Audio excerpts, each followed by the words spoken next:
Démarrons la semaine avec vous, messieurs, dames. Merci beaucoup de nous faire confiance et de nous accompagner à chaque fois avec cette émission Grande Tribune. Eh bien, aujourd'hui, nous sommes sur la thématique qui fait toujours bouger les lignes. On ne sait pas quelle sera l'issue de cette volonté, même de ce débat. Changement ou révision constitutionnelle. Quelle va être l'issue entre qui vont l'emporter, entre ceux qui sont les partisans du maintien et les partisans du changement? Parce que pour le moment, il faut qu'on se le dise, il y a carrément deux camps qui se sont dressés. Ceux qui sont du changement, voire même de la révision, et ceux qui sont pour le maintien de cette constitution. C'est toujours est-il que c'est une constitution étant une œuvre humaine, elle n'est pas parfaite, elle est perfectible. Mais nous saurons comment orienter cet échange pour que les âmes affamées de connaissances puissent être assouvies. Mesdames et messieurs, merci beaucoup. 3 invités sur ce plateau. Je commence par ordre d'arrivée, comme d'habitude. Je commence par le Dr John Kankunda, qui est le pari coché du chef de l'État, qui est également acteur politique, qui soutient donc la vision du chef de l'État, l'Union sacrée des nations. Bienvenue, Dr John Kankunda. Merci beaucoup, Dan. Merci pour l'invitation. Permettez-moi d'abord de saluer les invités avec qui nous allons cogiter sur les sujets de l'heure, sans oublier le géniteur de cette grande chaîne, mon jeune frère Christian Bossembe, qui nous suit de quelque part, mais une pensée particulière pour quelqu'un qui fait un travail exceptionnel. Nous devons nous reconnaître vivants et j'ai lancé une campagne de chercher à décorer une personnalité de ce pays qui s'appelle Jules Alinguete Kenge, qui a fait un travail exceptionnel. Vous devez vous rendre compte qu'il y avait un décret loi 011/03 du 21 janvier 2010 interdisant à tous les inspecteurs de l'IGF d'aller faire les recouvrements de taxes, impôts et d'autres droits et redevances de l'État. Mais on a vu qu'avec l'arrivée de M. Jules Alinguete, les choses ont changé. C'est grâce à lui qu'aujourd'hui, nous pouvons aussi parler du budget de 18 milliards. Pour ce faire, nous demandons que ce monsieur, Jules Alinguete, puisse être décoré du médaille de mérite de Kabila Lumumba Tshisekedi quand il est encore vivant. Il ne faut pas attendre quand il sera mort comme Mutombo Dikembe. Et une pensée particulière pour une dame, je ne sais pas si vous avez regardé sur le net, il y a une dame, une enseignante qui est en train de se suicider par rapport au travail qu'elle fait. C'est-à-dire qu'elle est enseignante de l'école primaire. Mais nous avons vu qu'il y a sur Internet, sur la toile, les femmes qui s'appellent aujourd'hui des TikTokeuses, qui essaient de s'illustrer dans de mauvaises choses. Mais cette dame doit être soutenue par le ministre de l'Éducation nationale parce qu'elle est en train de démontrer appliquer la pédagogie générale à tous ces niveaux. Donc, Bonnette et Lombé, nous la saluons, nous la soutenons aussi. Et je demande aussi à M. Christian Bossembe et à vous-même de pouvoir la soutenir parce que c'est quelqu'un qui, à partir des bas âges, est en train d'amener nos enfants, de détecter les talents, de détecter si les enfants sont malades à partir de la base. Félicitations à vous, Madame Bonnette Bolengue. Merci bien. Elombe, excuse-moi. Merci bien, Dr John Kankunda. Nous soutenons donc la personne, bien que je ne connais pas personnellement. Je crois que si elle fait un bon travail, il faudra vraiment que tous les Congolais puissent la soutenir. Merci bien, Dr John. Je donne la parole à Maître Martin Milolo, qui est coordonnateur du Forum citoyen et farouche défenseur de cette constitution, qu'il est la meilleure depuis l'indépendance de la République démocratique du Congo. Bonjour, Maître Martin Milolo. Bonjour, Dan. Bonjour à mon grand frère, parce que je le reconnais. Au fait, je l'ai dit publiquement pour que personne n'en prétexte l'ignorance. Le docteur John, c'est mon grand frère biologique. Et donc, c'est pas parce qu'il est de l'autre côté de la table que on peut penser que voilà la beauté de la démocratie. Et donc, je salue aussi mon confrère, mon éternel co-débatteur, qui a déjà sa nouvelle constitution dans la poche. Le caïman. Le caïman. Et donc, on est aussi du même barreau, hein? Ironie du sort. Mais je voudrais dire des petites choses. La première, c'est interpeller notre vice-premier ministre, ministre de l'Intérieur, par rapport au problème de barrières pirates. Okay. Moi, je viens de l'intérieur, dans le cadre de la campagne. Mais lorsque vous quittez ici jusqu'à Kamwesha, où je me suis arrêté avant de contourner, de prendre la route de Kamwesha, Lunyeka, jusqu'à sortir de l'autre côté, c'est totalement pénible. D'abord, la route qui est asphaltée en partie, trop de tracasseries sur la route, alors que la population souffre déjà pour écouler les marchandises et autres. Et donc, il y a lieu de pouvoir regarder aussi ça. Mais aussi, le problème par rapport à cette route-là, on nous dit souvent que la route est déjà près de Kananga, tout ça. Mais ce que moi j'ai vu, c'est catastrophique parce que la route, depuis qu'elle s'est arrêtée, j'étais en 2020, je suis allé là-bas en 2020, j'avais laissé la route au même endroit. Et je suis arrivé en 2024, je trouve la route encore au même endroit. En tout cas, la route n'a pas bougé. Donc, là où le goudron s'est arrêté, et il faut qu'on puisse regarder encore de ce côté-là pour que, en tout cas, les choses puissent évoluer.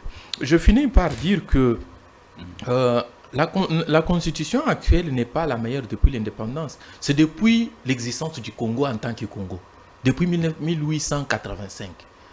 Et donc, ce pays, depuis qu'elle a existé, en tout cas, si nous prenons toutes les constitutions, en tout cas toutes les règles, toutes les lois qui ont régi les Congos, en tout cas qui ont organisé le pouvoir et qui ont protégé le droit et libertés des citoyens, c'est la meilleure. Il n'y en a pas deux.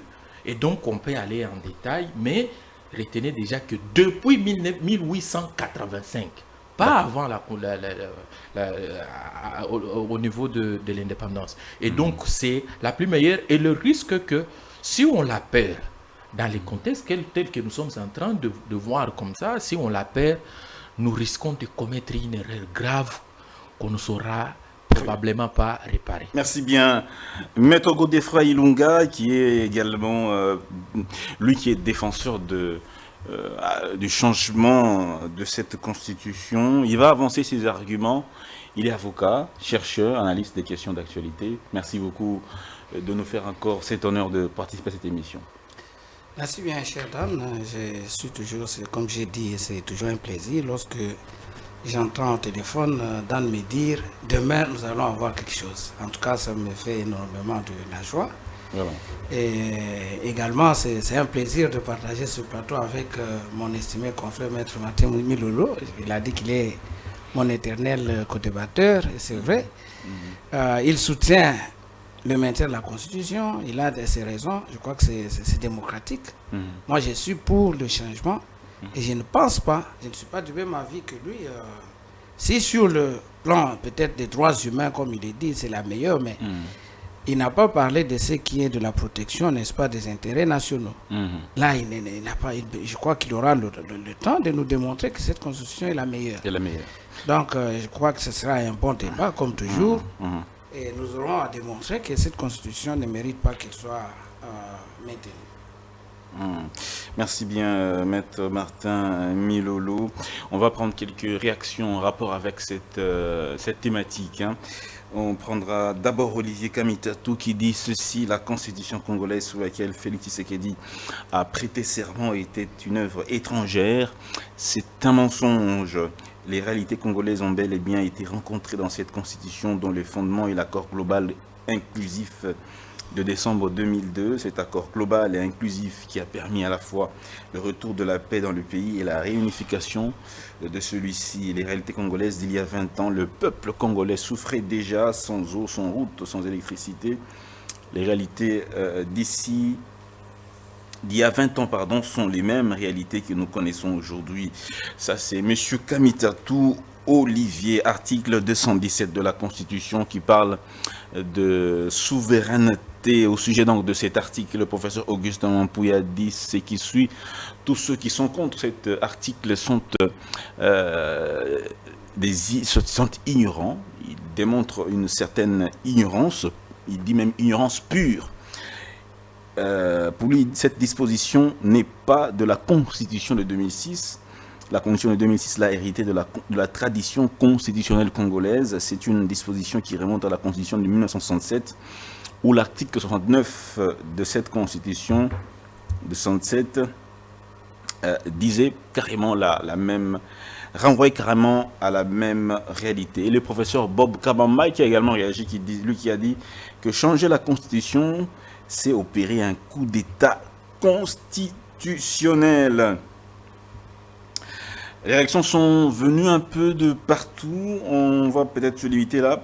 Soit on termine avec cette interview de M. Jean-Pierre Liaou, qui a fait une sortie médiatique également, dans laquelle il disait « Je n'ai pas peur qu'il y ait débat, comme dans d'autres pays, sous d'autres cieux, de la Constitution.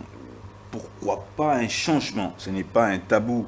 Si les États-Unis ont modifié leur constitution, la France et d'autres pays, je ne vois pas pourquoi on interdirait aux Congolais de réfléchir. » Voilà, Jean-Pierre Liaou qui a donc également réfléchi, messieurs et dames. On va également noter que le chef de l'État a donc lancé l'évaluation trimestrielle du gouvernement souminois. On attend donc les résolutions qui sont issues de cette évaluation trimestrielle. Autre actualité, peut-être pour finir, accusé d'avoir renvoyé certaines femmes de son cabinet de travail. Le professeur Isaac Jean-Claude Chilumbaï vient de démentir cette information. Voici ce qu'il déclare. Ces affirmations sont très ridicules. Primo, je n'ai pas encore de cabinet officiel. Segundo, le personnel provisoire qui travaille avec moi est exactement composé de 5 hommes et 6 femmes, y compris mon assistante. Et cela est vérifiable. Ces dames sont issues de mon parti. Elles ont fait des très bonnes études et je les ai sélectionnées avec toute la rigueur qu'il faut. Voici donc l'interview ou la sortie médiatique du professeur Isaac Jean-Claude Chilumbaï Moussaou, qui venait donc de démentir formellement et même catégoriquement ces rumeurs selon lesquelles toutes les femmes seraient renvoyées de son cabinet de travail. Merci bien, messieurs, dames. Alors, revenons donc à notre sujet du jour. Changement ou révision de la Constitution. La thématique, est-ce un impératif dans le contexte actuel? Le changement est-il impératif dans le contexte actuel? Je commence par d'abord Maître Martin Milolo. Repartons un peu dans l'histoire, dans l'élaboration de cette Constitution. L'histoire qui a prévalu l'élaboration de cette Constitution. Constitution des étrangers, élaborée par les étrangers, à l'étranger, on l'a entendu. Du point de vue historique, si vous avez quelques éléments d'histoire, on peut savoir qui sont les personnes qui ont eu cette charge d'élaborer cette Constitution. Soit disons d'abord cette question à Maître Milolo. Je reviens vers vous un peu plus tard. Il n'y a pas de problème. D'accord, Maître Milolo. Oui. Alors, du point de vue historique, selon vous, selon vos recherches, quelles sont les personnes qui ont participé à l'élaboration de cette Constitution et quelle est leur nationalité? D'abord, merci pour la question. Les personnes, appelons-les les experts, recrutés par le Sénat des transitions, qui ont réfléchi au premier draft de cette Constitution, sont essentiellement congolaises. C'est la question de la nationalité. Essentiellement. Essentiellement, mais pas exclusivement. Je mets donc la nuance. Quand je dis essentiellement, c'est-à-dire, en tout cas, la majorité, c'est presque 90% de ces gens-là étaient donc des Congolais. J'en connais, je peux vous citer les noms. Quelques noms. Il y a le professeur, celui qui est devenu aujourd'hui professeur, à l'époque encore assistant, le professeur Marcel Ouechokonda. Il travaille au ministère de la Justice, il est le directeur du bureau d'études au niveau du service d'études au niveau du ministère de la Justice. Il est aujourd'hui devenu professeur. Il y a le professeur, parce qu'on parle souvent des constitutionnalistes, mais on oublie aussi d'autres catégories. Il y a à l'époque chef de travaux, le professeur Kumbu Kingimbi. Il est aujourd'hui professeur au département des droits économiques et sociaux. C'est lui qui est à la base des dispositions relatives aux droits de propriété, ainsi de suite, ce qu'il y a au niveau de notre constitution. Il y a bien évidemment le professeur Auguste Mampouya, que vous avez entendu parler. Il y a le prof Jean-Louis Essambo, à l'époque.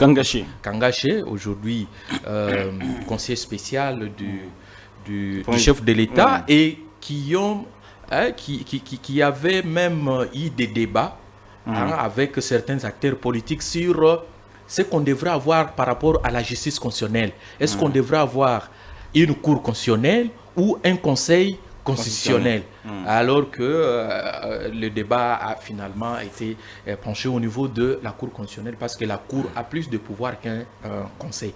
En fait, essentiellement, je peux me limiter là pour dire que...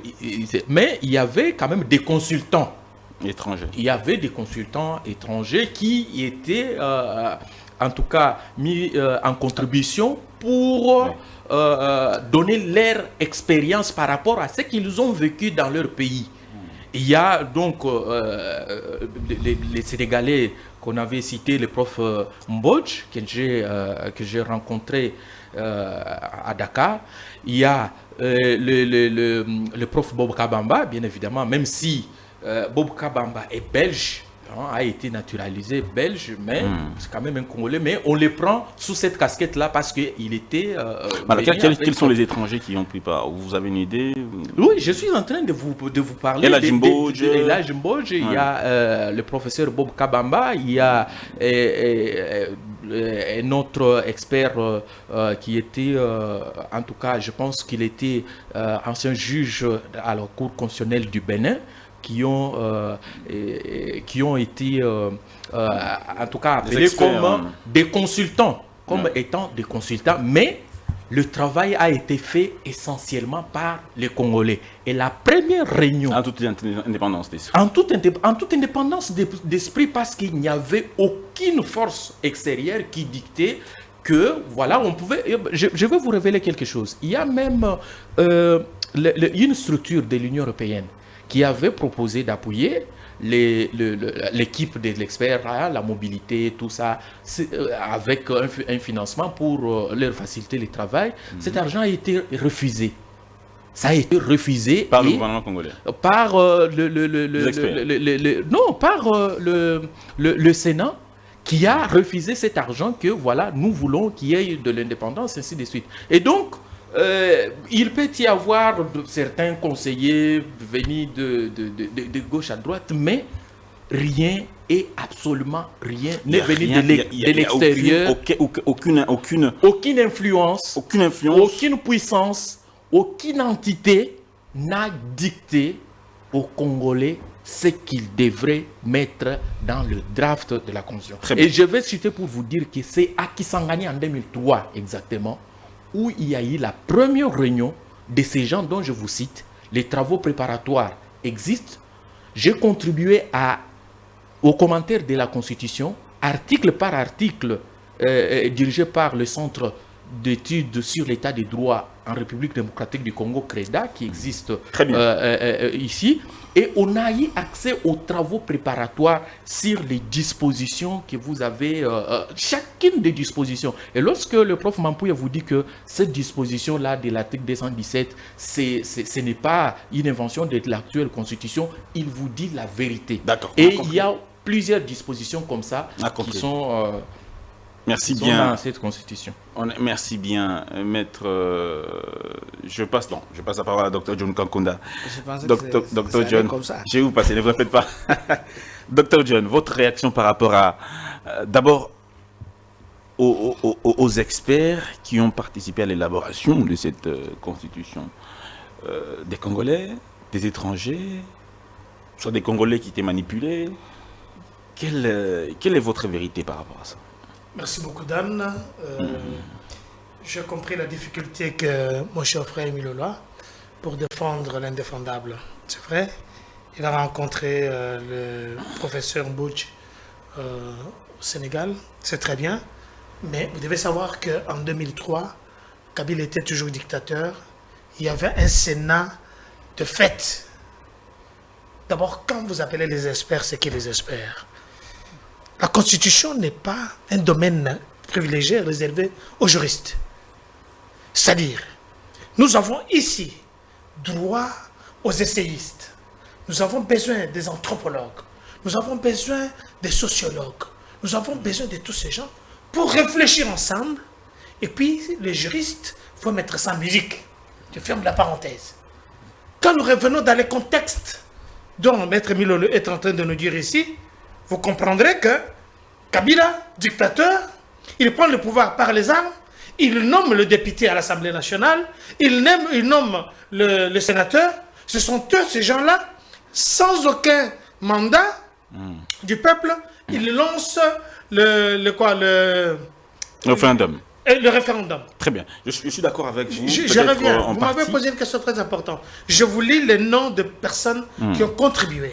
Alors, je me réfère d'abord à ce que Maître Bob Kabamba a pu dire. D'abord, il n'est pas congolais. Il est d'origine congolaise, il n'est pas congolais. Oui. Il a été mandaté par l'Union européenne de réunir les experts pour pouvoir réfléchir en contradiction avec ce que Maître Milo est en train de me dire ici. Écoutez, ceux qui ont participé à l'élaboration de ça, parce que nous sommes aussi des autodidactes, nous apprenons des choses rapidement.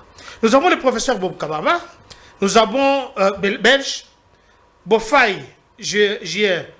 Belge, Schlozen, Jean-Claude, Belge, nous avons Bossu, Belge, nous avons Banneux, Belge, nous avons Verians, Pierre, Belge, nous avons professeur Mazo, France, 8e, nous avons Zik, Adji, Suisse, Soital, Turc, Bodj, Sénégalais, Mori, François, Côte d'Ivoire, Beya, Junior, Grande-Bretagne, Aner, île Maurice. Nous avons le professeur Mampouya, Congo. Nous avons professeur Kabouya, Congo. Nous avons professeur Bochab, Congo. Nous avons professeur Essambo, Congo. Professeur Mbwebois, Jean-Pierre, vient de monter du Congo. Professeur Kapanga, Congo. Honorable Malumba, Congo. Monsieur Mangas, Congo. 8 Congolais sur 21 membres. Même si nous passons ça, que le quorum est atteint, et que si les autres sur 21 disent nous ne pouvons pas être là, ça sera passé. C'est vrai. 21 experts, selon vous, effectivement, ont conçu la mouture de la Constitution actuelle. Non. La mouture a été conçue en Belgique, à l'Université de Liège. Ça, c'est l'Union européenne qui a envoyé Bob Kabamba de pouvoir réunir les experts de tous bords pour pouvoir... Il a été envoyé ici avec l'argent de l'Union européenne. Attendez, soyons plus précis. Est-ce que vous faites des révélations? Vous dites que la mouture a été conçue en Belgique. Oui.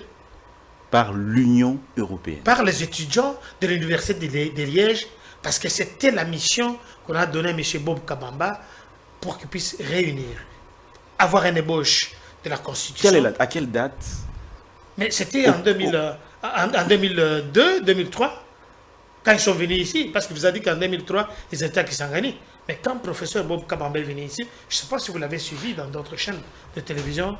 Mais quelles sont vos sources, docteur, quand vous dites que je vous dis que les sources, ce sont les interviews de Kabamba lui-même sur les antennes de Top Congo, l'émission de 2002 et l'émission qui vient de passer le vendredi et le samedi passé.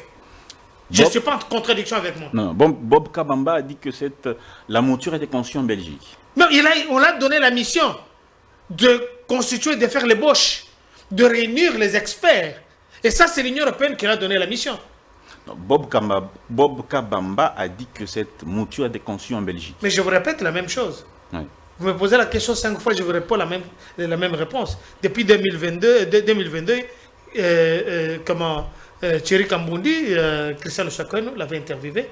Et le samedi passé et le dimanche, hier, cette émission passe en boucle il dit la même chose. Il dit que la Constitution a été conçue en Belgique Par l'Université de Liège. L'Université de Liège, c'est ainsi qu'il en a Belgique. été l'amener ici. Et puis cette Constitution a été ramenée au Congo. Effectivement. Et puis dans les temps. Pour que les Congolais puissent l'adopter. Effectivement. Et puis dans les temps, il y a eu un comité, ça c'est très important. Oui, terminé. Parce que Maître vous a dit, Milolo vous a dit ça, mais il n'est pas allé en profondeur. Il y a eu un comité qu'on appelle SIAT. SIAT, ça s'appelle en ce temps Comité international d'accompagnement de la transition. Et ce comité était représenté par les ambassadeurs accrédités au Congo.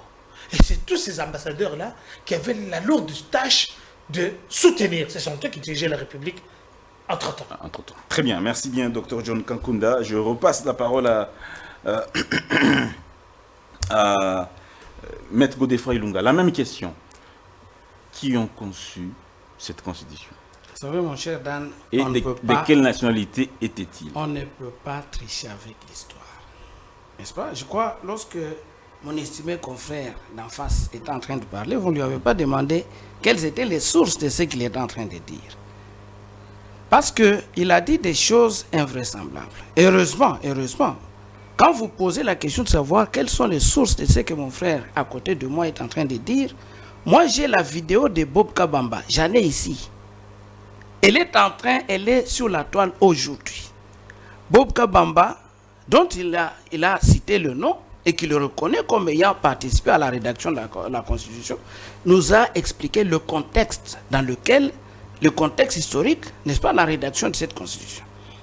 Bob Kabamba dit textuellement qu'il avait été mandaté, j'ai rectifié ce qu'il a dit, ce n'est pas par l'Union européenne, il a dit « j'étais mandaté par le gouvernement belge ». C'est vrai. Le gouvernement belge qui avait été sollicité par le Sénat congolais. Ça, c'est Bob Kabamba. Et il dit que c'est lui, Bob Kabamba, qui est à la tête, n'est-ce pas, du comité d'experts qui ont rédigé la Constitution sous le label de l'Université de Liège. C'est après avoir fait le premier document qu'il l'avait soumis, n'est-ce pas, au Sénat, qui était, n'est-ce pas, représenté par des factions en présence. Et il a dit que c'est alors, seulement après la conception de ce premier draft, que les différentes factions, les différents groupes armés de l'époque avaient délégué leurs experts. C'est alors que nos experts, dont vous entendez les noms là, ils interviennent. Ils interviennent en second lieu, alors que le premier texte est déjà produit. Ils interviennent pourquoi? Bob Kabamba l'a dit. Mais qui avait la vidéo est là pour apporter des amendements. Qui avait donné mandat à Bob Kabamba? Il dit j'étais mandaté par le gouvernement belge. C'est-à-dire que la République démocratique du Congo s'est adressée au gouvernement belge pour que la Belgique puisse nous pondre une constitution. Et la Belgique s'est adressée naturellement à ses propres experts. C'est ce que vous avez vu que sur la liste, n'est-ce pas, des gens dont on vous a lu le nom ici, il y a beaucoup de Belges. Et Bob Kabamba dit que les experts devaient venir du monde entier. S'il vous plaît, on ne peut pas tricher comme ça avec l'histoire. L'histoire est têtue. Bob Kabamba, je crois que vous venez de dire ici qu'il n'est pas pour le changement de la Constitution. Donc, s'il était pour le changement de la Constitution, on dirait qu'il avait été peut-être, qu'il aurait été, n'est-ce pas, corrompu pour qu'il puisse dire le contraire. Mais il l'a dit au temps, n'est-ce pas, non suspect. Je crois que nous étions en 2020. Il a expliqué comment la Constitution avait été, n'est-ce pas, rédigée, qu'il avait rédigée. Donc je crois que ça doit rester clair et net. Mais le professeur Mampouya qui dit que c'est lui qui est l'auteur de l'article 220 de la Constitution, comment pouvait-il devenir auteur de cet article 220 pendant que celui-ci était déjà rédigé en Belgique? L'article 220, je crois que nous aurons l'occasion, n'est-ce pas, d'en parler. Le professeur Mampouya vous dit qu'il est, n'est-ce pas, il s'attribue la paternité de l'article 220. Oui. Mais il ne vous dit pas qu'il a désigné au comité. Mais bon, c'est Bob Kabamba qui nous dit comment tous ces experts sont venus au comité. Et ça, c'est important. C'est des gens qui étaient mandatés par des groupes armés à l'époque. Il dit groupes armés, société civile, vous savez, je vais vous dire une chose, Dan. Moi, en droit, nous disons qu'est-ce que le client veut. Lorsque vous consultez un avocat, vous avez un objectif à atteindre, n'est-ce pas? L'avocat vient tout simplement vous aider à atteindre votre objectif. Et en vous aidant à atteindre votre objectif, vous allez voir qu'une autre personne qui a des idées opposées aux vôtres aura aussi son juriste, qui va l'aider aussi avec des moyens de droit, et alors que les objectifs sont différents. La question, c'est de savoir maintenant quels sont les objectifs à la base, quelle est la philosophie à la base de la rédaction de la Constitution. Et c'est là où, comme on vous dit que l'article 217, c'est une disposition qui est reprise dans la plupart de nos constitutions depuis 1967, ça c'est vrai, je le dis. Je n'ai pas un problème particulier avec l'article 217, parce que je dois être honnête. Mais figurez-vous, posez un peu la question à nos experts nationaux. Nous avons également une coutume constitutionnelle dans notre pays. Nous avons une histoire foncière dans notre pays. Le sol est la propriété de l'État. Demandez-leur un peu qu'est-ce qui a milité pour que cette disposition ne figure pas aujourd'hui dans la Constitution. Merci. C'est depuis 1973.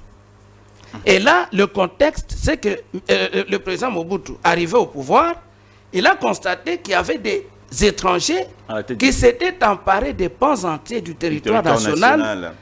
Et qui avaient immobilisé le sol. Très bien. Sans rien y faire, sans entreprendre de projet de développement, alors que l'État avait besoin du sol. C'est ainsi que le président Mobutu va livrer une guerre acharnée, je crois à partir des années 66, contre ce qu'on appelait les compagnies à charte. Merci. On est allé des mesures des aérianisations, ainsi de suite, jusqu'à la loi de 73. Le sol est la propriété exclusive, inaliénable et imprescriptible de l'État.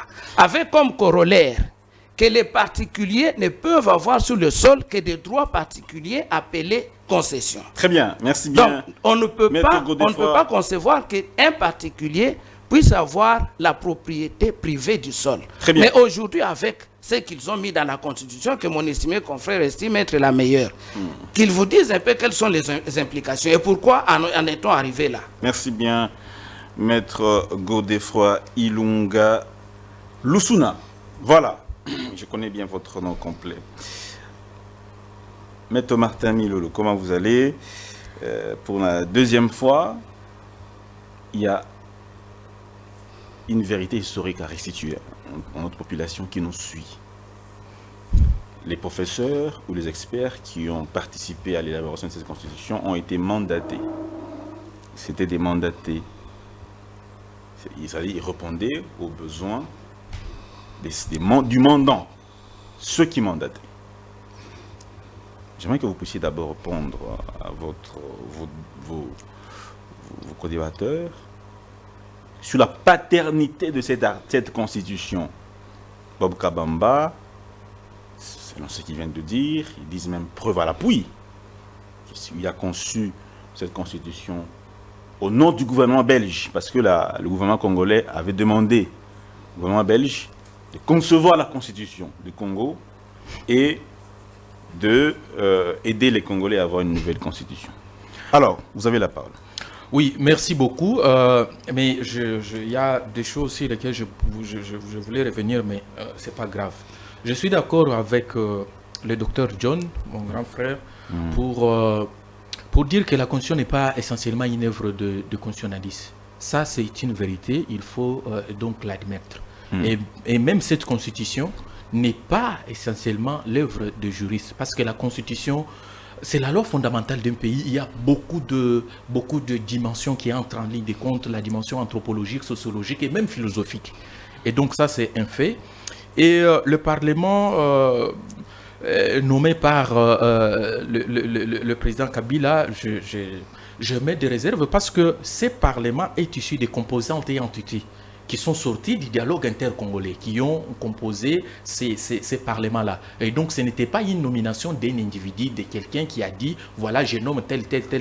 Donc, c'était des forces représentatives de la nation. Il y avait les rebelles, bien sûr, les belligérants, le gouvernement, les rebelles, il y avait la société civile, il y avait les groupes de femmes, il y avait beaucoup de gens qui ont participé et donc à ce parlement-là. Donc c'était un parlement représentatif du peuple congolais qui s'exprimait à cette époque-là. Ce n'était pas une nomination d'un individu ou de quelqu'un, quoi que ce soit. Alors, les sources de ce que je dis, je parlais de travaux préparatoires. Il y a les travaux préparatoires. Je vais revenir lorsque je vais parler de la paternité sur l'une des sources que j'ai ici d'ailleurs. Heureusement, parce que les archives, même si elles sont poussiéreuses, elles restent quand même la boussole qui nous guide. Vous savez, il y a un auteur qui disait, lorsque l'histoire va cesser d'éclairer l'avenir, l'esprit va marcher par les ténèbres.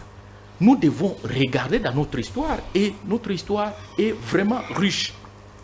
Et donc, je parle des œuvres, des travaux préparatoires qu'il y a au niveau du Sénat et auxquels j'ai eu accès parce que nous avons écrit un livre. Peut-être prochainement, je vais vous l'amener, les commentaires de la Constitution, article par article, où nous avons eu l'article premier.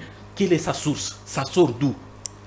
Comment ça a été fait? C'était où? Dans quelle salle? C'était quel jour? Et donc tout ça, c'est...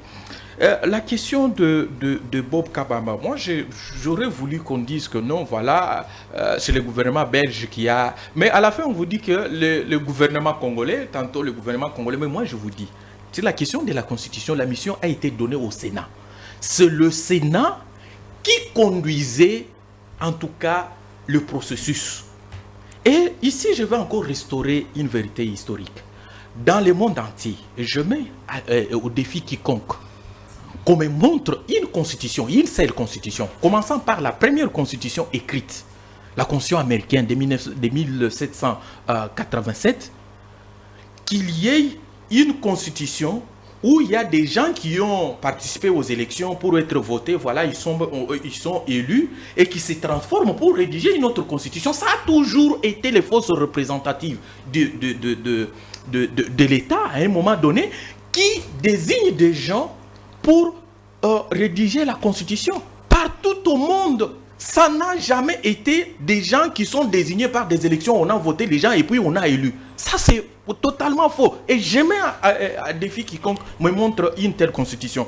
Alors, pour revenir sur votre question, en tout cas, j'ai ici avec moi un document du Sénat qui date de juillet 2004, où le Sénat lance une consultation de tous les groupes représentatifs de la nation sur les options qui doivent être contenues dans la Constitution.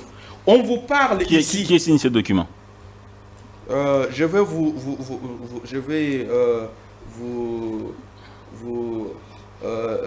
donner les noms du signataire. C'est, je crois, le président du Sénat. Je vais vous l'envoyer d'ailleurs. Et signé à la fin Sénat RDC Consultation Constitution. Mais je vous lis la liste de gens qu'on a demandé d'être consultés pour les contenus qu'on dit que ça a été construit en Belgique. Pour les contenus qu'on est en train de, sur lesquels on est en train de parler. On parle de la première catégorie 1, acteurs politiques. La deuxième catégorie, les opérateurs économiques. Troisième catégorie, sociétés savantes, les professeurs d'université, les chercheurs, ainsi de suite. Quatrième catégorie, les ordres professionnels, les avocats, les médecins. Quatrième catégorie, les ONG, la liste est de 21 entités à être consultées, les jeunes, les femmes, ainsi de suite. Et donc, cette constitution est essentiellement congolaise. Et si le Sénat a fait appel ou il y a un appel aux consultants qui ne sont pas des experts congolais, aux consultants pour partager leurs experts, moi je voulais qu'on me dise qui a désigné le professeur Eladj Mbodj. Parce qu'on dit que c'est l'Union européenne qui a désigné Bob Kabamba pour venir avec la constitution rédigée par l'Union européenne ou à l'université de Liège. Mais je voulais qu'on me dise, ces gens-là encore que cette liste-là, il faut qu'on puisse bien la revoir parce qu'il y a certains noms qui n'ont même pas participé dans les travaux de la rédaction aux consultations sur la Constitution. En fait, c'est ce qu'on peut appeler des consultants là, l'ont été sur base d'abord des conseils des experts congolais. Les Sambo ici, je peux vous révéler que si Eladj Mbodj est venu, c'est parce qu'il y a le professeur Sambo qui se connaissait déjà en tant que chercheur constitutionnaliste avec Eladj Mbodj pour dire ils ont une certaine expérience en matière constitutionnelle. On peut échanger, on peut en tout cas ils étaient essayer de voir. Qui les a mandatés? Non, ils dans étaient... le cas du professeur Mampouya ou même... Oui, c'est le Sénat. C'est le Sénat. Et même ici, c'est qu'on vous dit que voilà, c'était le groupe rebelle. Dès lors que ce Parlement-là a été... Il y a un acte qui démontre que voilà, le Sénat prend l'initiative de consulter. Il y a des décisions. Il y a des décisions parce que n'oubliez pas, le Sénat est un organe délibérant. Il y a des décisions...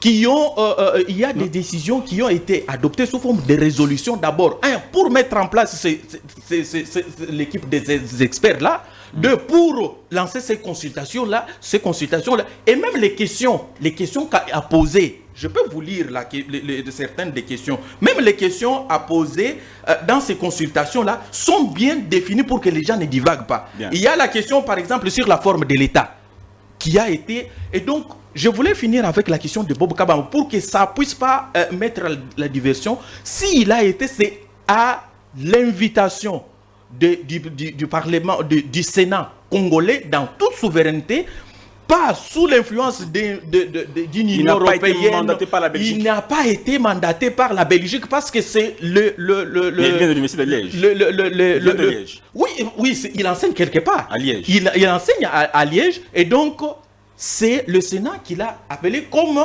consultant et tout ce qu'il pouvait donner n'était que des avis. Et même sur cet appel-là, ce n'était pas venu comme ça. C'est sur base de conseils des experts congolais qui connaissaient déjà que nous avons un expert. Ont été mandatés. Ces experts ont été mandatés.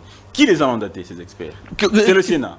Oui, c'est le Sénat qui a mandaté sur tout. Et donc, je vais finir pour dire. Je vais finir pour dire que c'est par rapport à cette question.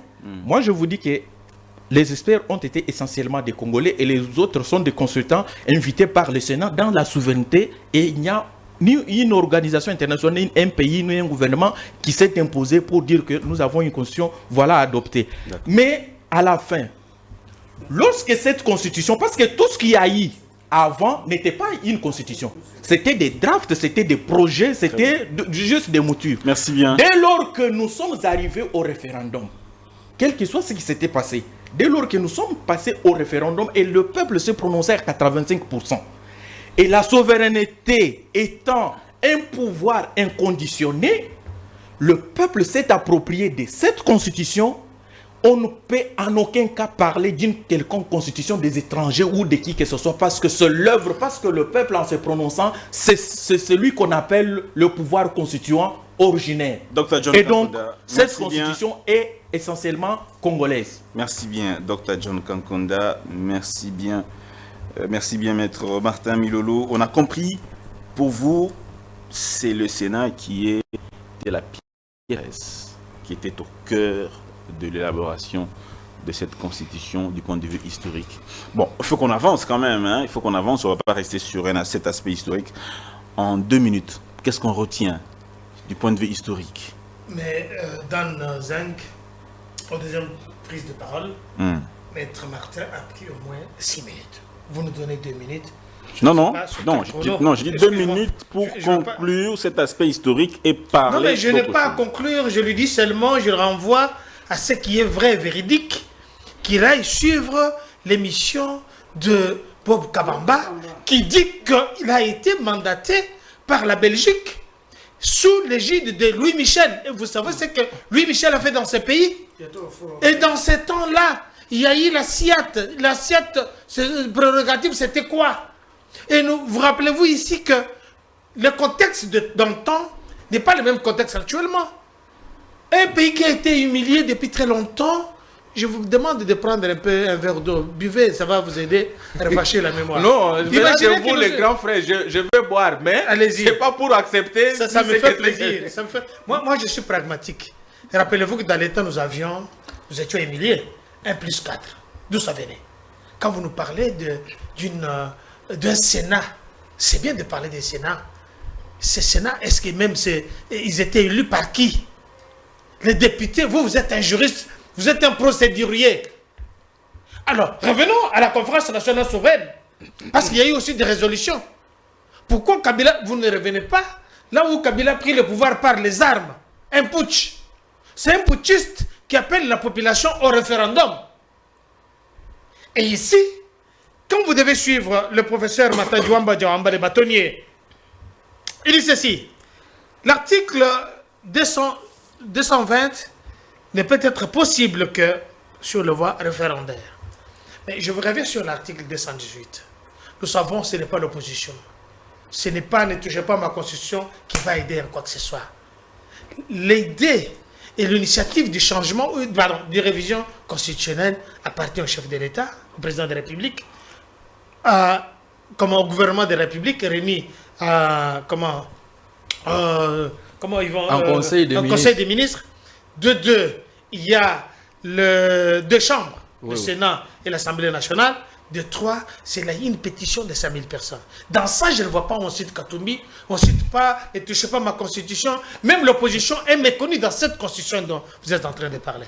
Et qui peut déterminer, avoir l'idée de savoir que notre constitution a des problèmes? Il n'y a que d'abord le chef de l'État, il y a les deux chambres, il y a le gouvernement de la République réuni en conseil des ministres, tout comme la pétition de 5000 personnes. Alors, quand le chef de l'État lance un pavé dans la mare, il demande à tout le monde, même les chrétiens, même les pasteurs, cette constitution doit avoir l'esprit et le corps des Congolais. Nous ne sommes pas dans le contexte de 2001, où Kabila a pris le pouvoir par les armes. Il nous a dirigés par défi. Il a mis en place son Assemblée nationale. Et qui était majoritaire dans cette Assemblée nationale? C'était la majorité des Rwandais, des étrangers qui étaient là. Ce n'est pas mon cher Martin Milolo qui va me contredire. Ici, nous sommes dans un autre contexte. Nous réfléchissons à haute voix. Et je vous ai dit ici, même les philosophes sont appelés à réfléchir. Parce que nous disons, les temps et les circonstances ne s'équivalent point. Nous sommes maintenant dans un autre temps. Et moi, je suis le partisan du changement de la Constitution. Et depuis 2016, je l'ai dit. Nous devons changer cette Constitution. Il y a des choses qui ne marchent pas.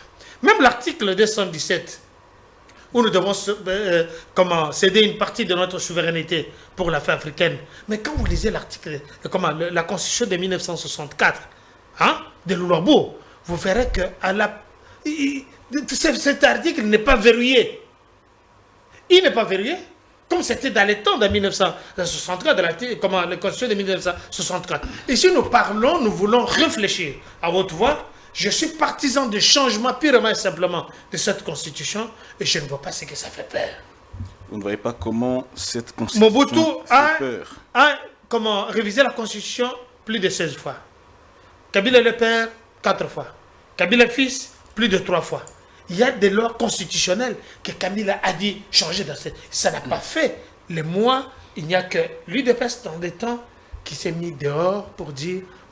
Ils l'ont contrecarré. Très bien. Aujourd'hui, le chef de l'État s'est exprimé. D'abord, ce n'était pas l'idée qui venait de lui. Le chef est en France, où la diaspora réunie, qui sont venus de partout, qui ont cru changer la mission constitution. Il a dit, ok, j'ai compris. Mais quand le chef est arrivé ici, il est devant son peuple à Kisangani, là où il est allé. Les gens ont oublié même pourquoi le chef est allé à Kisangani. C'est pour rendre à la population un nouvel aéroport avec des routes. Mais non, quand il s'exprime devant la population, le lendemain, il y aura un matin, il y aura un soir, il y aura un mardi et un mercredi.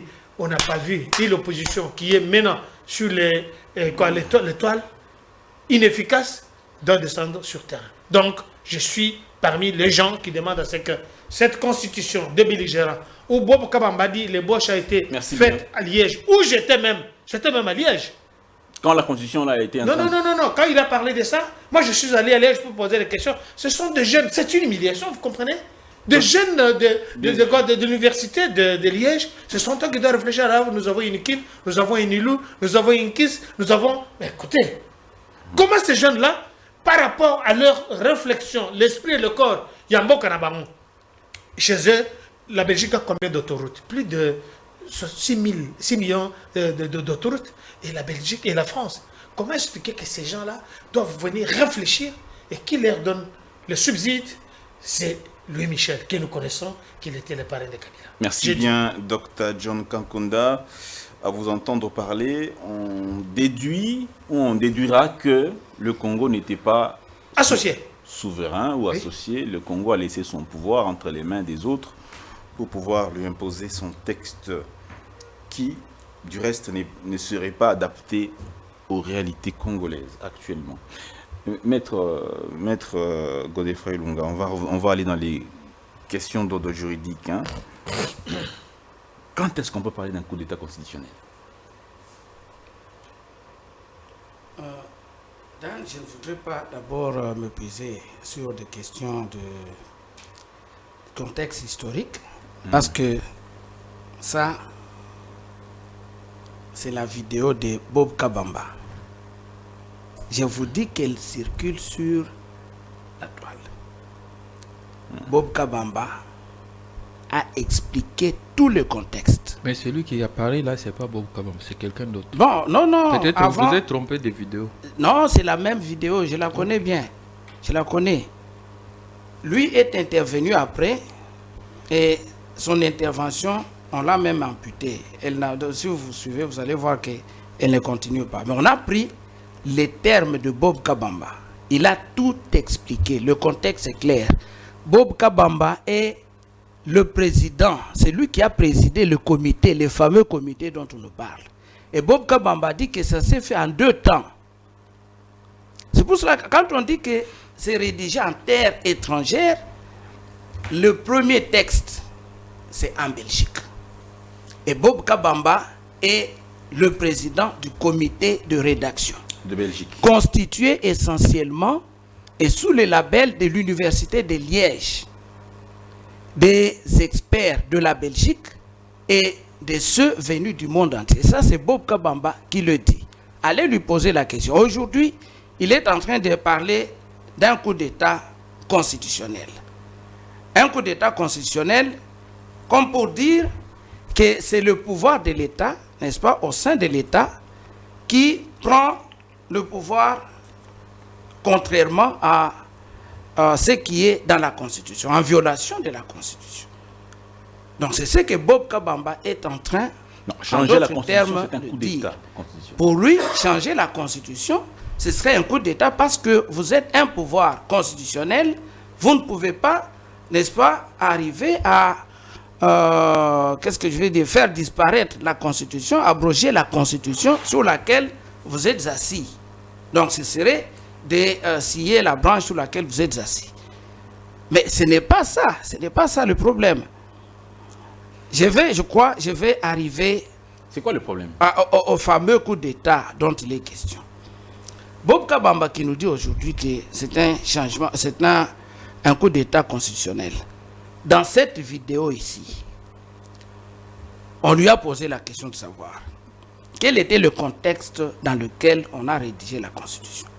Parce que, et c'est Bob Kabamba qui a dit qu'un texte est toujours le reflet d'un contexte. Ça, il le dit ici. Je vais vous envoyer. Vous aurez le temps, n'est-ce pas, de poser des questions à mon estimé confrère. Dit que le texte est toujours le reflet d'un contexte. Et il explique maintenant le contexte. Le contexte, c'est lequel? Il dit qu'on venait de sortir de la guerre. On venait de sortir de la guerre avec des groupes armés qui tous aspiraient au pouvoir. Ils aspiraient au pouvoir et donc pour les mettre d'accord, on a imaginé un texte qui puisse stabiliser la situation. Comment ça? Il dit que même les nombres de postes à pourvoir dans la Constitution a été calculé par rapport au nombre du personnel politique dans les différents groupes en présence. J'en ai ici. Si mon estimé confrère doute, vous pouvez mettre ne fût-ce que le son, il va comprendre que c'est bien ce que Bob a dit. Donc, quand on dit que c'est une constitution de belligérants, c'est parce que l'organisation du pouvoir avait été conçue en fonction des gens qui étaient là. Une constitution taillée sur mesure. N'est-ce pas? Pour que... il utilise les termes les plus forts. Hein? Il dit que c'était la philosophie à la base de la constitution ici. C'était le partage du gâteau qu'est la République démocratique du Congo. Chers confrères. Ça, c'est Bob Kabamba. Vous l'appréciez beaucoup, je comprends, mais c'est ce qu'il a dit. Et on lui a posé la question. Mais est-ce que le contexte aujourd'hui est le même? Si on vous demandait de rédiger la Constitution aujourd'hui, dans le contexte actuel, est-ce que vous reprendriez le même texte? Bob Kabamba dit qu'aujourd'hui, le contexte, cette Constitution n'est plus adaptée au contexte actuel. Ça, c'est noir sur blanc. Les paroles s'envolent, les images, heureusement, sont restées. Je vais prendre le deuxième. Pas plus tard qu'en 2023, lors de la campagne, n'est-ce pas, à l'élection présidentielle. Denis Sesanga, également sur Top Congo. Les images sont là, j'en ai aussi.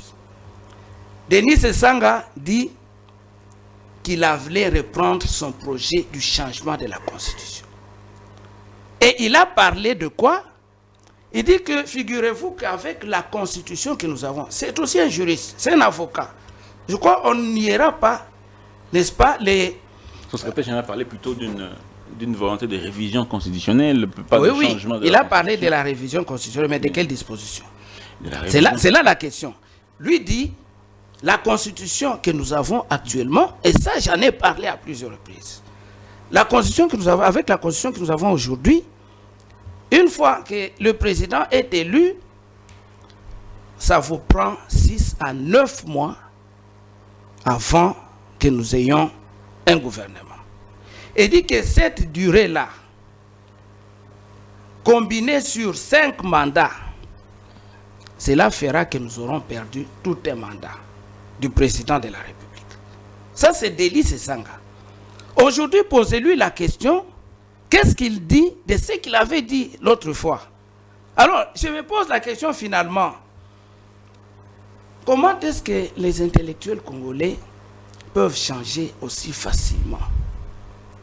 Lorsqu'on est dans un contexte du pouvoir, hier, ils pensaient que c'est eux qui seraient au pouvoir, et c'est pourquoi ils parlaient du changement. Et quand ils parlaient de la révision constitutionnelle, en incluant ces dispositions-là, est-ce que c'est des dispositions qu'on peut réviser? Ce sont des dispositions qui sont verrouillées. Alors, regardez maintenant, je vais chuter par là. Je vais chuter. Avec, n'est-ce pas, une constitution rédigée dans un tel esprit, du partage de gâteau. C'est ça le contexte. C'est ça la philosophie à la base. Merci. Aujourd'hui, vous comprenez que on prenne ces dispositions consacrant le partage du gâteau et qu'on les verrouille. Et c'est ainsi que nous avons des institutions budgétivores.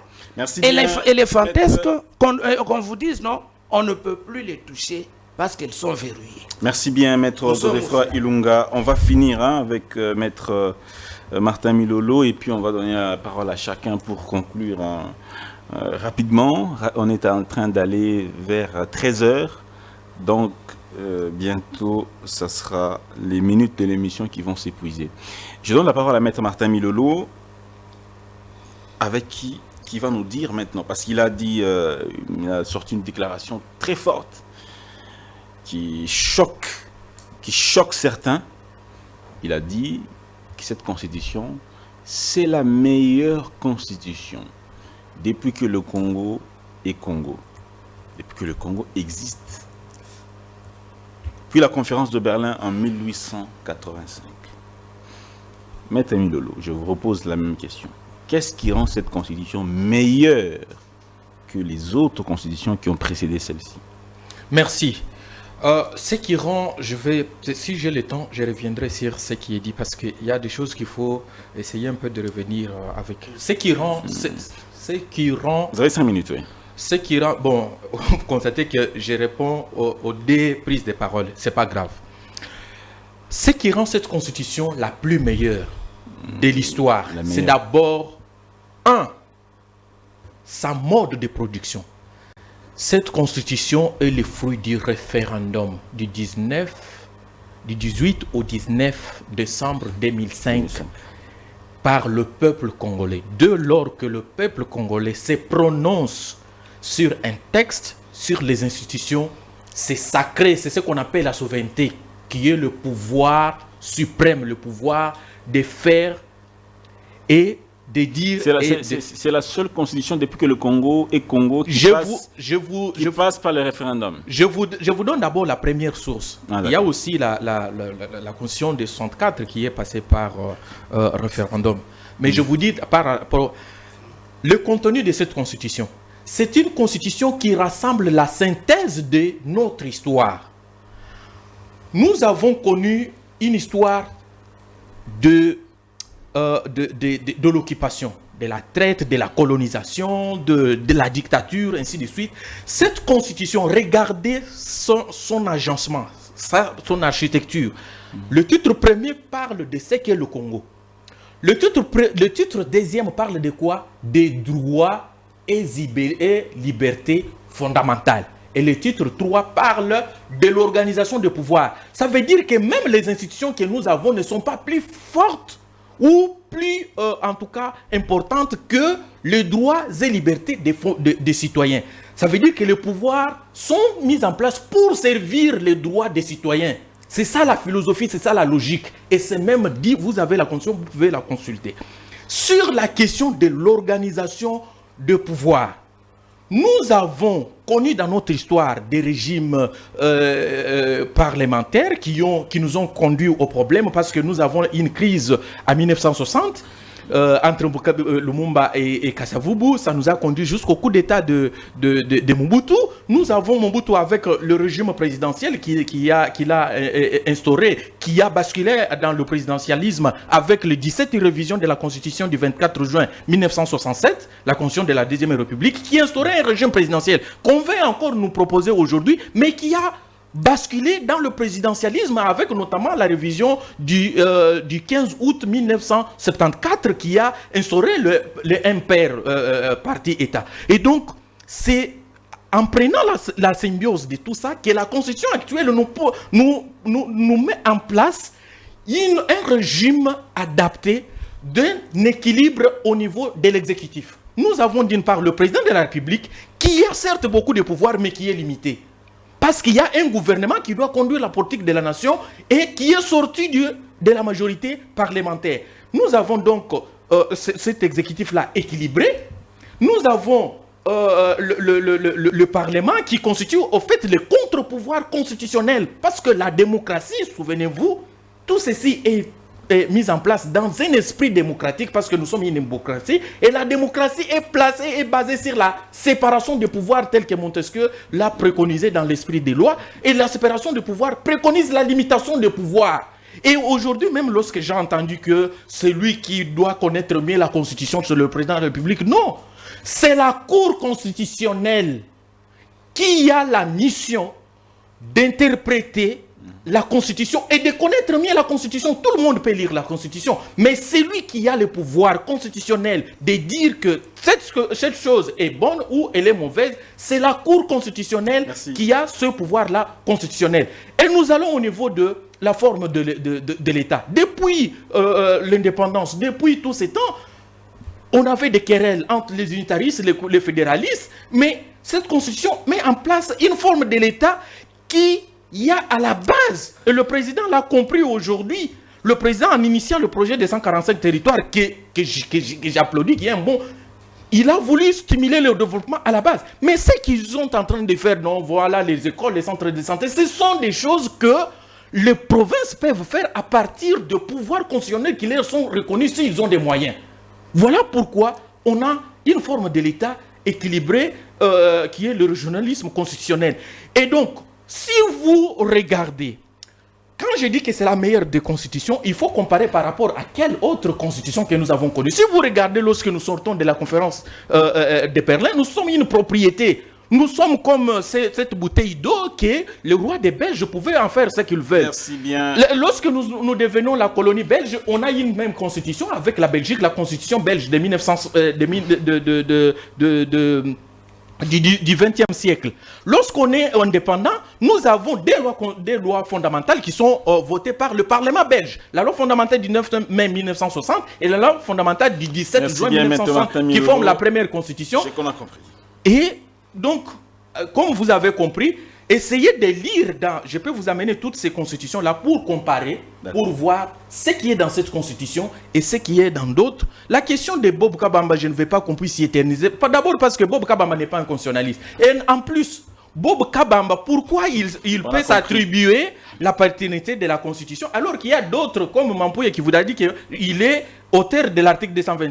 Et Sambo vous dit qu'il est celui qui a fait la proposition qu'on instaure la Cour constitutionnelle. Et donc, ici, je crois que c'est une querelle de positionnement. C'est les querelles de positionnement. Et donc, ça n'a rien à voir. Moi, je me méfie de tout ça. De tout ça. Je m'attache aux archives, aux écrits. Très bien. Et qui nous donnent la situation telle que... Merci. Docteur John, 5 minutes également. Dites-nous, s'il vous plaît, docteur, en quoi la nouvelle constitution peut être bénéfique pour le pays. Une nouvelle constitution. Très bien. Je vais aider encore Martin Milolo, parce que apparemment il a balayé le revers de la main. Vous savez, il y a des gens qui aiment le statu quo, qui n'aiment pas que les choses changent. Héraclite de Fès vous dit ceci: tout coule, tout marche, rien ne s'arrête. Écoutez, c'est que l'article 218 de la Constitution révèle ici. L'initiative de la révision constitutionnelle appartient concurremment au président de la République, on ne parle pas de l'opposition, au gouvernement après délibération en Conseil des ministres, 3, à chacune des chambres du Parlement, à l'initiative de la moitié de ses membres, à une fraction du peuple congolais, à l'occurrence 100 000 personnes s'exprimant en référendum, à une pétition. Et quand vous allez dans l'article, je pense, 4 de la Constitution, vous verrez qu'il n'y a que le chef de l'État qui peut appeler la population, le peuple, au référendum. Ce n'est pas au président Dieudonné Kambouleta, président du Conseil supérieur de la magistrature, même s'il connaît les droits constitutionnels de plus que les papes, de plus que qui. Donc ce n'est pas lui. Bob Kabamba n'est pas congolais. Là, vous êtes en train de changer votre... Mais le professeur Samuela, quelqu'un d'une compétence exceptionnelle. Mais professeur Mampouye est en train de s'embrouiller. Martin, votre maître, il s'embrouille, il s'approprie. Mais permettez... mon maître. Vous comprenez? Alors, quand je reviens aux déclarations de Dieudonné Kalouba, le professeur, c'est un ami, on a grandi ensemble, il dit ceci: mais je ne comprends pas la constitution congolaise. Quand les gens... Le prix de denrées alimentaires monte. Félix Assali est à côté. Quand il y a une... Parce qu'il venait de le dire, de déclarer, non? Il était même à Kamwesh. Il était à Lunyeka. Et je salue tous les amis de Lunyeka qui nous suivent là, même de Kanang un peu partout. Mais il dit que les autorités doivent prendre... Mais il ne cite pas directement, parce que c'est l'intellectuel. Il a dit, voilà, Félix Tshisekedi nous a promis. Est-ce que vous n'avez pas entendu ça? Il a l'habitude de le dire. Est-ce que Félix Tshisekedi est au front ou bien c'est le gouvernement de la République? Il a pris combien de temps pour élire le Premier ministre? Celui qui nomme le Premier ministre, est-ce qu'il a les prérogatives de chasser le Premier ministre ou bien de le révoquer? Non. Il est bloqué quelque part. Voilà un peu quelques éléments. Donc, c'est le Premier ministre ou la Première ministre qui est en train de mettre en musique la vision du chef de l'État par rapport à son accomplissement. Mais le chef de l'État n'est pas capable de dire, bon voilà, j'ai un homme, demain, il fait une bêtise, ou bien on voit une vidéo de lui ou bien d'elle, de sextape, on dit, je l'enlève, ça devient encore compliqué. On a pris combien de temps pour que nous puissions avoir un gouvernement? Tout ça, on a perdu 6 mois, inutilement. Tout ça, c'est la constitution de belligérants, de 1+4, qui nous envoie dans ça, où il y avait des députés comme le Monga Chouchou. Il est plus riche que la République, qui avait acheté Roubaya, qui l'avait vendu chez Rouberwa. Ça, c'est la Ne constitution. sont pas... Mais non, je vous dis, c'est ça qui était là. Parce que désormais, le sol et le sous-sol n'appartiennent pas à l'État. Nous qui avons grandi dans les temps de Mobutu, nous savons que c'était la loi de qui? Vous comprenez? Le sol et le sous-sol appartenaient à l'État. Aujourd'hui, là, désormais, le sol et le sous-sol n'appartiennent pas à l'État. Parce que on peut te vendre une partie de l'aéroport de Ndili, vous dites non, voilà, j'ai un document, et puis vous allez dans un truc, ils vont vous vendre. Vous comprenez? Parce que le sol. L'article qui dédouane, On a enlevé l'article 9 aujourd'hui, l'article 9. On a enlevé l'article qui disait que le sol et sous-sol appartenaient à l'État. Comme il vous cite l'article 9, aujourd'hui nous avons un truc de belligérant où on doit même protéger un ancien président de la République qui a tué, qui a volé. On a vu le scandale ici. Merci. De cartes bancaires connectées directement à la Banque centrale, qui chacun de tous ces individus-là, je termine par là en douceur, permettez. Ce n'est pas Pasteur Adam Kabasele qui vous fait la pression quand même. Hein? Chacun devait avoir au moins $5,000 par mois. Vous comprenez? Et l'argent partait comme ça, je dis directement connecté à la Banque centrale. Nous avons vu le scandale ici de Panama Papers. Et tout ce qu'on a vu, comme le fosse commune de Maluku, Kabila, on ne peut pas le juger. Voilà ce que la Constitution dit. Merci. Alors qu'on nous dit, tout le monde, nous sommes tous égaux devant la loi. Est-ce que nous sommes égaux?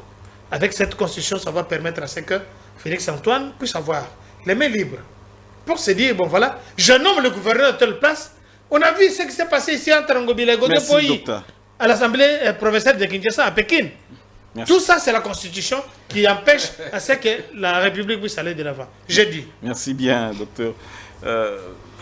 Maître Godefroy Ilunga, le changement de la Constitution aujourd'hui, c'est une question de vie ou de mort. C'est-à-dire, si on ne change pas la Constitution, le pays va ou peut disparaître. Si on change la Constitution, le pays va vivre, va se développer, va aller de l'avant. Est-ce que nous sommes à ce stade-là? Merci bien d'ailleurs de poser cette question parce que généralement nous entendons des paroles telles que est-ce que si le président n'est pas à mesure, on parle curieusement du président comme si c'est le président qui devrait donner du pain au peuple, qui devrait construire des routes et ainsi de suite. Est-ce que si le président n'arrive pas à donner du pain au peuple, il n'arrive pas à construire des routes, c'est la Constitution qui le bloque? Mais c'est tout vous dire, n'est-ce pas? Le président est élu sur base d'un programme.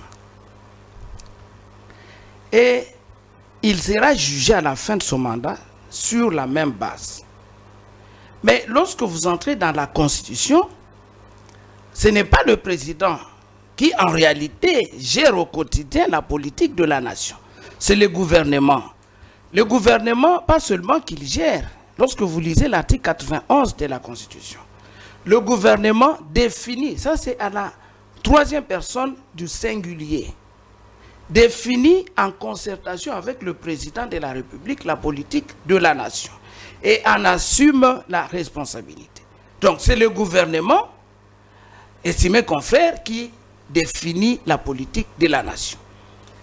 Vous savez qu'avec le régime que nous avons, il est possible, n'est-ce pas, que le président n'ait pas la majorité parlementaire. Et avec la multiplicité, 900 partis politiques au moins, il est impossible que le président ait à lui seul la majorité parlementaire. Ce qui revient à quoi? Au fait que, quelque bonnes que soient les promesses que le président va faire, puisque c'est le gouvernement qui devra, n'est-ce pas, appliquer la politique de la nation, le président doit avoir un gouvernement à lui. Et pour l'avoir, il doit avoir la majorité au Parlement. Il peut arriver donc qu'on soit élu président et que une autre portion, n'est-ce pas, qu'un autre parti, une autre formation politique ait la majorité parlementaire. Que le président donc soit, n'est-ce pas, un président de la minorité parlementaire. En ce moment-là, qui définit la politique? Je crois que cette question a été posée également à Bob Kabamba. On lui a dit, mais si le Premier ministre est d'un autre bord que celui du président de la République, ils devront définir ensemble, n'est-ce pas, la politique de la nation. Il dit, c'est une obligation constitutionnelle, même s'il est d'un autre bord. Donc vous comprenez déjà des sources de conflits dans la Constitution. Et là, nous avons vécu ça. On nous a dit ici, n'est-ce pas, que Joseph Kabila n'a pas connu ça, mais il a appliqué quel régime politique? Posez la question à mon estimé confrère. Joseph Kabila n'a jamais appliqué le régime semi-présidentiel. C'est le présidentialisme. Et ça, je le dis sous le contrôle du professeur Jacques Njoli. Téné, j'étais à Bunia lorsque nous avons les élections de 2018. Emmanuel Ramazani Shadari, il débarque là. Il trouve un gouverneur élu. Puisqu'il est reproché à ce gouverneur d'avoir détourné l'argent de la campagne de Shadari, s'il vous plaît, Shadari, n'est-ce pas, le démet de ses fonctions de gouverneur. On est en train d'appliquer quelle constitution à ce moment-là? Ce gouverneur a été, n'est-ce pas, déchu. Il lui a même dit de ne pas fouler le sol de Bunia, de retourner chez lui à Mambasa. J'étais là, demandez aux gens de Bunia, ils vont vous dire que ce sont des faits vérifiables. Le régime semi-présidentiel ne peut bien marcher que pour autant que le président ait la majorité parlementaire. S'il n'a pas la majorité parlementaire, soit ce sera une majorité, n'est-ce pas, de coalition, et si c'est une majorité de coalition, c'est le monde alors du marchandage des politiciens. Et ça, c'est Sangaladi. C'est Sangaladi. Et lorsqu'il y a des marchandages des politiciens, ça nous donne quoi? Ça nous donne les gouvernements éléphantesques que nous avons. Parce qu'il faut satisfaire tout le monde qui vient dans la coalition. Et à ce moment-là, c'est le pays qui en souffre. Merci bien, Maître Godefroid Ilunga. Merci bien, Dr. John Kankonda. Merci bien, Maître Martin Milolo. Merci à tous. S'il vous plaît, équitable. On a été équitable. Une minute. Je dois placer quand même un mot. On a été équitable. Si je vous donne la parole, je serai obligé. Là, je vais aussi parler. Ils sont quand même à deux. Non, nous sommes à trois. Nous sommes à trois. Malheureusement. Nous sommes à trois. Nous sommes à trois. Juste une minute. Ça sera violer les principes. Bon, comme je suis respectueux.